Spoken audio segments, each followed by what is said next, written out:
Terima kasih Anda masih bersama kami di Health on Top. Oke, dokter, apakah autisme sendiri itu dapat muncul ketika masa pertumbuhan? Mungkin karena pola didik atau keseharian. Karena kan tadi kan sudah dijelaskan kalau misalkan ada faktor-faktor lain deh, dari obat, dari mungkin si anak itu tadi sempat kena sakit, dari ada pengaruh-pengaruh yang lainnya. Nah, kalau misalnya dari ketika masa pertumbuhan tiba-tiba terdeteksi mungkin karena ada pola didik dan keseharian, apakah memungkinkan, Dok?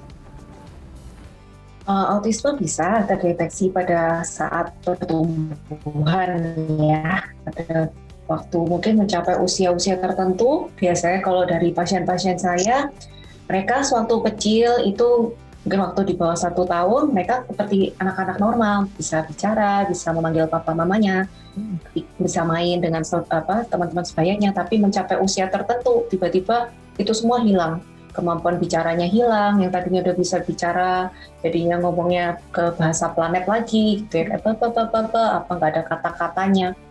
Terus ada juga yang tadinya mungkin sudah bisa melakukan hal-hal sendiri gitu ya, pakai baju sendiri, mungkin ngambil minum sendiri, tiba-tiba itu hilang gitu kan, terus jadinya gampang nangis, bisa. Tetapi rata-rata hal itu bukan disebabkan oleh pola didik.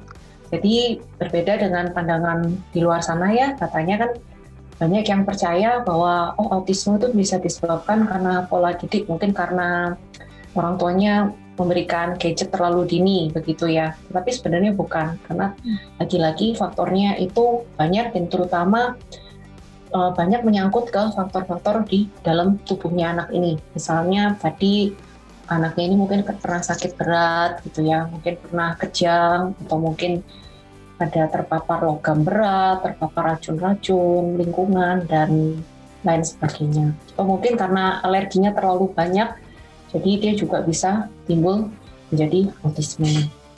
Oke, nah umur berapa kira-kira usia yang paling rentan untuk terkena autisme sendiri, Dok? Karena pertumbuhan dan perkembangan otak itu terjadi paling cepat, paling vital gitu ya, periode paling vital yang kita bilang golden period-nya pada perkembangan otak ini adalah sekitar dari usia 0 tahun, jadi masih bayi gitu ya, masih bayi baru lahir sampai dengan usia 5 tahun. Jadi periode-periode inilah yang biasanya mereka paling rentan. Jika terjadi sesuatu pada anak ini, pada periode tersebut, itu memang meningkatkan resikonya anak ini untuk menjadi autisme. Berarti masih pada masa mungkin masih pertumbuhan ya tadi ya, mungkin di umur 0 sampai 18 bulan itu ya mungkin usia-usia yang paling rentan untuk terdeteksi. Oke. Oke. Tapi di atas 18 pun masih bisa, seperti ada yang di umur 3 tahun gitu ya, 2 tahun. Tapi emang rata-rata berarti masih di bawah umur batita balita ya mungkin ya yang paling rentan ya. Oke, siap. Nah, secara medis apa yang dilakukan untuk anak yang memiliki spektrum autistik? Jadi kalau secara medis, penanganan untuk gangguan spektrum autistik ini biasanya ada banyak ya, ada dokter-dokter di luar sana yang suka menggunakan obat-obatan gitu ya. Biasanya seperti mungkin dikasih, tergantung masalahnya anaknya ini. Misalnya anaknya kelihatan hiper sekali, nggak mau diem, ya kadang ada dokter yang kasih penenang gitu ya. Ada juga kalau kelihatan ini anaknya kok ada bermasalah di alerginya gitu ya, itu ada dokter-dokter yang cenderung suka memberikan untuk obat-obatan untuk alerginya. Ada yang suka pakai karena lihat anaknya ini kok sering sakit, jadi dikasih obat-obat antibiotik. Namun dari kami di komunitas protokol dokter Senjaya, kami nggak mau memakai obat-obatan medis, tapi kami lebih cenderung untuk mencari kebutuhan setiap anak ini apa, problem akar masalahnya ini ada di mana. Misalnya, biasanya kami menyarankan anak ini untuk melakukan tes biomedis yang lengkap, jadi kita tuh akan tahu, oh anak ini ternyata masalahnya dominan di pencernaan, oh anak ini dominan masalahnya di sistem pembuangan racunnya nggak bagus, oh anak ini rentannya di infeksi. Dengan begitu, penata laksanaan untuk setiap anak ini akan berbeda, tergantung akar masalahnya apa, gitu Mbak. Jadi kami di sini menggunakan sebisa mungkin nggak menggunakan obat-obatan. Baik. Nah, sejak kapan terapi dapat dilakukan dan mungkin ada nggak minimal umur untuk melakukan terapi atau kira-kira ada perbedaan terapi di setiap umurnya? Kalau secara umum yang di tempat kami nggak ada minimal untuk melakukan terapi itu umur berapa, nggak ada. Bahkan ada beberapa pasien kami yang usianya masih di bawah 2 tahun ya, jadi masih mungkin 1 tahun lewat sedikit gitu ya, itu sudah mulai terapi karena orang tuanya sudah tahu kalau anak ini ada keterlambatan di bidang-bidang tertentu, terus mereka sudah dapat diagnosis gitu ya, mereka sudah ke mana-mana gitu ya, ke dokter tumbuh kembang, ke psikolog anak, dan mereka sudah punya diagnosis kalau anaknya ini memang menderita gangguan spektrum autistik, jadi mereka langsung membawa anaknya untuk terapi.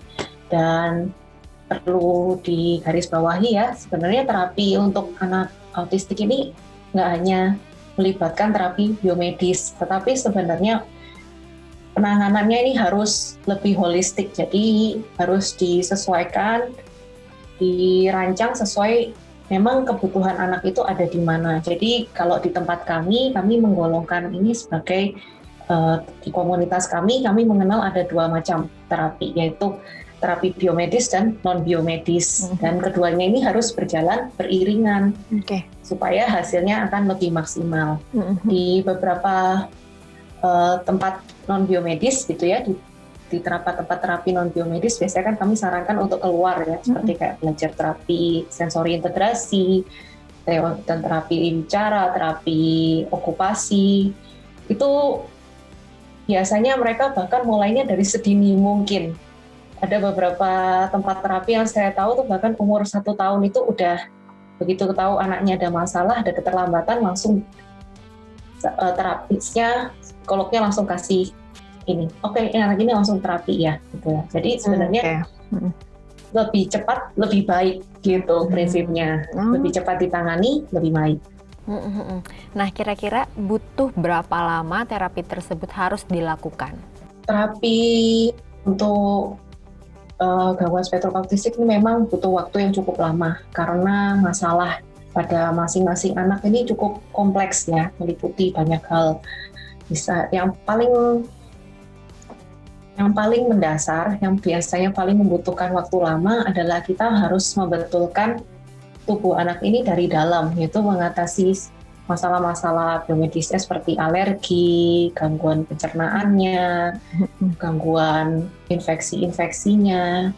Dan berdasarkan pengalaman kami, ini bisa makan waktu sampai tahunan, bisa paling cepat itu mungkin setahun, ada bahkan yang sampai 2 tahun, 3 tahun, itu bahkan lebih.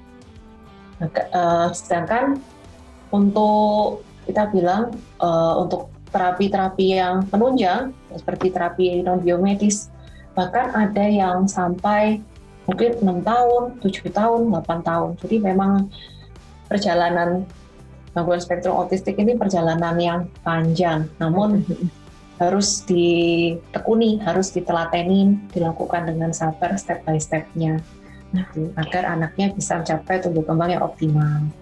Oke. Nah, kira-kira pada anak yang memiliki autis, apakah mungkin ada aktivitas yang harus dihindari atau mungkin harus dikurangi, Dok? Sebenarnya secara umum nggak ada. Anak-anak dengan autistik masih bisa beraktivitas pada umumnya ya, seperti anak-anak biasa. Mereka boleh main di luar, masih bisa gitu ya. Tapi tentunya dengan mengingat kondisi sekarang lagi pandemi ya, tentu kita harus hati-hati juga, harus jaga anak ini karena mereka biasanya lebih rentan terkena sakit, gampang sakit, gawat infeksi. Di zaman-zaman belum pandemi aja mereka gampang sakit, apalagi sekarang kita ada corona, kita harus lebih waspada lagi. Lalu biasanya nggak ada aktivitas yang kita batasi sih, sejauh anak itu memang kita rasa bisa mengikuti, boleh-boleh aja, bisa mau belajar di sekolah juga bisa. Terus mungkin berlatih keterampilan tertentu sama anaknya, memang menunjukkan minat, menunjukkan kemampuan skill-skill dasarnya dia bisa, dia boleh. Nah, berarti kalau dari aktivitas nggak ada yang perlu hindari, kira-kira kalau dari makanan atau minuman kira-kira perlu nggak, Dok? Yang kira-kira harus dijauhi Kalau gitu. nah, kalau di komunitas kami menganut paham yang sedikit berbeda dengan kebanyakan dokter-dokter biomedis lainnya. Kalau di secara umum di dunia itu biasanya individu dengan autisme itu dibatasi nggak boleh makan makanan yang mengandung terigu, gula, susu, dan biasanya kayak telur mereka nggak boleh gitu ya. Tapi di komunitas kami nggak pakai pantangan seperti itu, karena pada pengalaman kami, pada anak-anak yang dilakukan pembatasan dengan ketat itu kemajuannya, progresnya, gitu ya, kita bilang progresnya ternyata nggak maksimal, malah anaknya cenderung jadi kurang gizi, anaknya gampang sakit, anaknya jadi lemah. Jadi di sini kami nggak pakai pantangan-pantangan tersebut.